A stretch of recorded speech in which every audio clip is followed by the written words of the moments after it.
רוב הדברים העברתי, נשאר רק עוד ארגז אחד כדי להרים אותו. אני צריך עזרה שמימית, כמו אבן כבדה מונחת על אוצר כדי להזיז אותה. אשיר למנגינה שקטה ואחכה. זה כמו לקפוץ מצוק ולהתחיל לעוף בכוח האמונה, לקחת נשימה גדולה, לרוץ וליפול אל זרועותיו המושטות, ליפול אל זרועותיו המושטות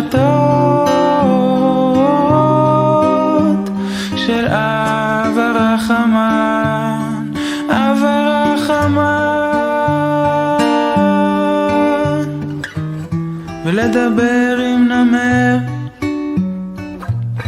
בדיבורים של היגיון כדי לחלץ מפיו ציפור קטנה יונה תמה, אחות קלה,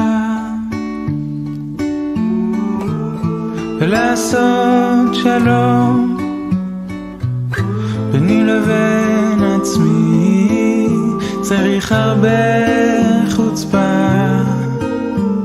ידיים אמונה, עיניים לעצור וליפול אל זרועותיו המושטות, ליפול אל זרועותיו המושטות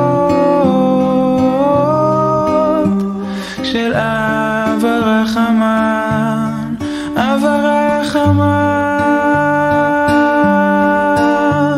ליפול אל זרועותיו המושטות,